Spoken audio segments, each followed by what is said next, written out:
Hello' guys, কি খবৰ আপোনালোকৰ? আশা কৰোঁ ভালে আছে, ময়ো ভালে আছোঁ আপোনালোকৰ আশীৰ্বাদত। আৰু আজিৰ টপিকটো হ'ল ভিডিঅ'টো যিখন বনাই আছোঁ, আপোনালোকে আপোনালোকৰ গাৰ্লফ্ৰেণ্ডৰ হোৱাটছএপখন আপোনালোকৰ মোবাইলত কেনেকৈ ল'ব পাৰিব, বা আপোনালোকে আপোনালোকৰ বয়ফ্ৰেণ্ডৰ হোৱাটছএপখন আপোনালোকৰ মোবাইলত কেনেকৈ ল'ব পাৰিব। এইখন হৈছে মোৰ মোবাইল আৰু এইখন হৈছে মোৰ দাদাৰ মোবাইল। তো মই দাদাৰ হোৱাটছএপখন মই মোৰ মোবাইলত ল'ম। তো কেনেকৈ ল'ম? একদম চিম্পুল, উইদাউট অ'টিপিৰ কোনো প্ৰয়োজন নাই। জাষ্ট আপোনালোকে ভিডিঅ'টো স্কিপ নকৰাকৈ চাই থাকক। মোৰ হাতত দুটা মোবাইল, এইটো মোৰ মোবাইল, এইটো মোৰ দাদাৰ মোবাইল, আৰু দাদাৰ মোবাইল হোৱাটছএপটো মই মোৰ মোবাইলত লৈ আছোঁ। আপোনালোকে কমপ্লিট ভিডিঅ'টো চাই থাকক। তো গাইজ, এইখন হৈছে মোৰ মোবাইল আৰু এইখন হৈছে মোৰ দাদাৰ মোবাইল। তো দাদাৰ হোৱাটছএপখন মই মোৰ মোবাইলত লৈ আছোঁ।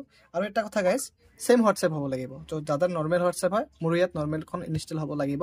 আৰু মই আগতে ইনষ্টল কৰি ৰাখিছিলোঁ নৰ্মেল হোৱাটছএপখন। তো আপোনালোকে নৰ্মেল হোৱাটছএপত মই গ'লোঁ, ইয়াত কণ্টিনিউ ক্লিক কৰিলোঁ। তাৰপিছত আপোনালোকে লেংগুৱেজটো চিলেক্ট কৰিলে, কণ্টিনিউ মাৰিলে, আৰু ইয়াত এগ্ৰি এণ্ড কণ্টিনিউ বুলি ক্লিক কৰিলে, ইয়াত এলাউ কৰিলে। ইয়াত মোবাইল নম্বৰ দিয়াৰ কোনো প্ৰয়োজন নাই।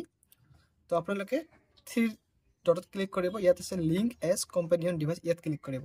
আৰু যিখন QR কোড থাকিব আপোনালোকে সেইখন মোবাইলত যাব, যাই কিনে আপোনালোকে থ্ৰী ডটত ক্লিক কৰিব আৰু ইয়াত লিংক ডিভাইচত ক্লিক কৰিব।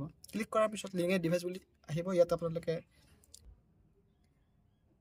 আপোনালোকে মানে এইখন মোৰ দাদাৰ মোবাইল, মানে উদাহৰণস্বৰূপে এইখন আপোনাৰ গাৰ্লফ্ৰেণ্ডৰ মোবাইল। আপোনালোকে নিজৰ মোবাইলত এনেকৈ স্কেনিং কৰি ল'ব আৰু আপোনালোকৰ গাৰ্লফ্ৰেণ্ডৰ হোৱাটছএপটো আপোনালোকৰ মোবাইলত আহি যাব।